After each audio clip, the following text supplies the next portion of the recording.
اگر خدا نہ خواستہ ابو لہب ہوتا اس سردار تو کبھی کا حضور کے خلاف کوئی نہ کوئی اقدام وہ کر چکے ہوتے، لیکن چونکہ خاندان بنی ہاشم کی سرداری اس وقت تھی ابو طالب کے پاس، اور انہیں دلچسپی تھی اور محبت تھی، شفقت تھی حضور کے ساتھ، بلکہ کچھ عرصہ جو ہے حضور ان کے سائے عاطفت کے اندر انہوں نے گزارا بھی تھا۔ اس وجہ سے تو یہ نقشہ دکھایا جا رہا ہے کہ آج قریش کے مقابلے میں جس طریقے سے کہ بنو ہاشم کی سپورٹ اور حفاظت جو ہے وہ حضور کے لیے اللہ تعالیٰ نے اسے قلعہ بنا دیا ہے، یہی معاملہ اس وقت تھا کہ حضرت شعیب کا بھی خاندان ان کا پشت بنا تھا۔ ولولا رحمتوں کا، اگر تمہارا خاندان تمہارا پشت بنا نہ ہوتا اور تمہارا ساتھ نہ دے رہا ہوتا لرجم نہ کہا، ہم کبھی کہ تمہیں سنسار کر چکے ہوتے۔ وما انت علینا بعزیز، اور ذاتی طور پر تم ہم پر کوئی بھاری نہیں ہو، تو تمہاری کوئی حیثیت نہیں ہے۔ قال یا قوم رحمتی اعوذ علیکم من اللہ، انہوں نے کہا ہے میری قوم کے لوگوں،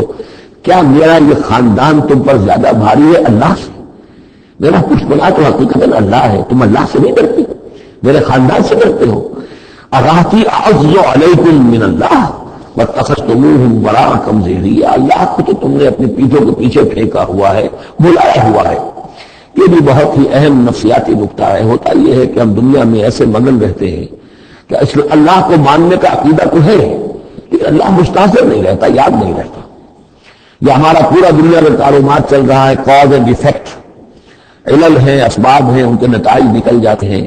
تو جو کاز اینڈ ایفیکٹ کا جو سلسلہ چل رہا ہے ہم اس میں اتنے گم ہوتے ہیں کہ مسبب الاسباب جو ہے وہ ناؤں کے سامنے رہتا ہی نہیں۔ یا یہ کہ ہم اپنے کاموں میں اتنے مشغول ہیں، اپنے کام و دہن کی لذت جو ہے وہی ہمیں جو ہے کوئی فرصت نہیں لینے دیتی، یا یہ کہ بنیادی ضروریات جو ہے وہی ہمیں جو ہے کوئی فارغ نہیں ہونے دیتی، لہذا ہم گم ہو جاتے ہیں۔ کافر کی یہ پہچان کہ آفاق میں گم ہے، اور مومن کی یہ پہچان کہ گم اس میں ہے آفاق۔ لیکن یہ کافر کا معاملہ کیا ہوتا ہے؟ اللہ کو مانتے تو وہ نہیں تھے، مانتے تھے مشرکین مکہ بھی، مانتے تو سب تھے اللہ کو، لیکن یہ کہ اللہ کو تو انہوں نے اوجل کیا ہوا تھا، اوجل پہاڑ اوجل۔ تم اللہ سے نہیں ڈرتے، میرے خاندان سے ڈرتے ہو۔ وَاتَّخَذْتُمُوهُ وَرَاءَكُمْ ظَهْرِيًّا، اللہ کو تو تم نے اپنی پیٹھوں کے پیچھے پھینکا ہوا ہے، یعنی اسے تو نسیہ منسیہ کیا ہوا ہے، اس کی طرف تمہارا ذہن ہی نہیں ہے۔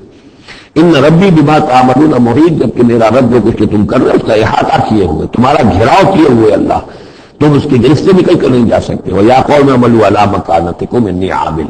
اور اے میری قوم کے لوگوں کرو جو کچھ کر سکتے ہو اپنی جگہ پر، میرے خلاف جو کر سکتے ہو، جو ریشہ دوانیاں کر سکتے ہو، جو اقدام کر سکتے ہو۔ یہ چیلنجنگ انداز جو ہے ان آخری صورتوں میں آپ کو نظر آ رہا ہے، سورہ نام سے چلا آ رہا ہے،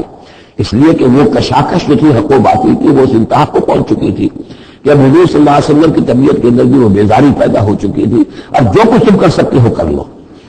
انی عامل، اپنا سے جو میں کر سکتا ہوں میں کر رہا ہوں، جو کوشش مجھ سے بن آ رہی ہے میں کر رہا ہوں۔ سوف تعلمون، ان قریب تم جان لو گے، من یاتی ہے عذاب یخزیہ ہے، کون ہے جس پر وہ عذاب آئے گا جو اسے رسوا کر دے گا، ومن ہوا کاذب، اور کون ہے جو جھوٹا ہے، میں جھوٹا ہوں یا تم جھوٹے ہو۔ وارتقبوا انی معکم رقیب، تاکتے رہو، انتظار کرو، میں بھی تمہارے ساتھ اب تاک رہا ہوں، منتظر ہوں۔ ولما جاء امرنا، جب ہمارا حکم آ گیا، نجینا شعیبا، ہم نے نجات دے دی شعیب کو، والذین آمنوا معہ، اور ان کو جو اس کے ساتھ ایمان لائے تھے، برحمت منا، اپنی جانب سے رحمت کے ذریعے، وأخذت الذین ظلموا الصیحۃ، اور جو ظالم تھے، گناہ گار تھے، مشرک تھے اور کافر تھے، انہیں آ پکڑا ایک بہت بڑی کڑک نے، فاصبحوا فی دیارہم جاثمین، تو وہ اپنے اپنے گھروں میں اور اپنے ولاز میں اور اپنی کوٹھیوں میں، اپنی حویلیوں میں اوجھے پڑے رہ گئے۔ کأن لم یغنوا فیہا، ایسے ہو گئے جیسے وہ کہیں آباد تھے ہی نہیں۔ الا بعدا لمدین، بھگا ہو جاؤ، پھٹکار ہے مدین پر، کما بعد ثمود، جیسے کہ ثمود پر پھٹکار ہوئی۔ وَلَقَدْ أَرْسَلْنَا مُوسَىٰ بِآيَاتِنَا، میں نے عرض کیا تھا کہ اس سورہ مبارکہ میں حضرت موسیٰ کا بس ذکر آئے گا تھوڑا سا جو آ رہا ہے اب، ورنہ یہ 6 رکوع ختم ہوئے انبیاء و رسل کے، ان میں سے 2 رکوع جو تھے وہ حضرت نوح علیہ السلام کے حالات پر مشتمل تھے، اور باقی سب کے لیے ایک ایک رکوع آیا ہے۔ وَلَقَدْ أَرْسَلْنَا مُوسَىٰ بِآيَاتِنَا وَسُلْطَانٍ مُّبِينٍ إِلَىٰ فِرْعَوْنَ وَمَلَئِهِ، اور ہم نے بھیجا موسیٰ کو اپنی آیات کے ساتھ اور واضح سند دے کر فرعون اور اس کے سرداروں کے پاس، فَاتَّبَعُوا أَمْرَ فِرْعَوْنَ، لیکن ان بدبختوں نے فرعون ہی کی پیروی کی، اسی کے حکم کو مانا، اسی کی بات پر چلے۔ وَمَا أَمْرُ فِرْعَوْنَ بِرَشِيدٍ، حالانکہ وہ فرعون کا معاملہ جو ہے وہ کوئی کامیابی والی راہ نہیں تھی، ہدایت والی راہ نہیں تھی۔ يَقْدُمُ قَوْمَهُ يَوْمَ الْقِيَامَةِ، اب قیامت کے دن وہ آئے گا، آگے آگے چلتا ہوا اپنی قوم کی قیادت رکھتے ہوئے آئے گا، آگے آگے آئے گا۔ یوم القیامت پیچھے پیچھے اس کی قوم آ رہی ہوگی، فَأَوْرَدَهُمُ النَّارَ، اور پھر وہ لا کر آگ کے گھاٹ پر انہیں اتار دے گا، جہنم تک پہنچا دے گا۔ وَبِئْسَ الْوِرْدُ الْمَوْرُودُ، اور وہ بہت ہی برا گھاٹ ہے جس پر اترا جائے۔ جیسے کہ پانی پینے کے لیے جانور آتے ہیں، ان کا کوئی سردار جو ہے وہ آگے آگے آ رہا ہو، سب گھاٹ پر وہ اپنے پورے قافلے کو لے آتا ہے، اسی طریقے سے یہ جہنم کے گھاٹ پر، اس آگ کے گھاٹ پر لا اتارے گا فرعون اپنی قوم کو۔ بہت بڑوں فی آخر لعنت، اور اس دنیا میں بھی ان پر لعنت جو ہے ان کے پیچھے لگا دی گئی۔ ویوم القیامہ، اور قیامت کے دن بھی بئس الرفد المرفود، برا ہے وہ انعام جو ان کو ملنے والا ہے۔ ذالک من انباء القری، یہ ہیں ان بڑی بڑی بستیوں اور بڑے ملکوں کے اہم خبریں، نقصھا علیک،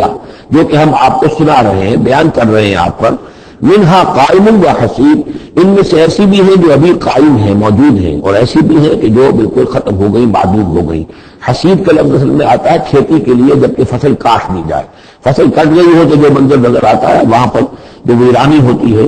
تو بعض مقامات تو ایسے ہیں جہاں یہ قوم آباد تھی تو اب ان کا نام و نشان تک نہیں رہا، جیسے کہ قوم عاد کہاں تھی، اب ان کا نام و نشان نہیں، اگرچہ ابھی حال ہی میں سیٹلائٹ کے ذریعے سے ان کا جو شہر ہے اور شداد کی جو جنت تھی اس کے آثار بھی گئے ہیں، لیکن یہ کہ وہ زیر زمین ہے، سطح زمین کے اوپر ان کا کوئی نام و نشان نہیں۔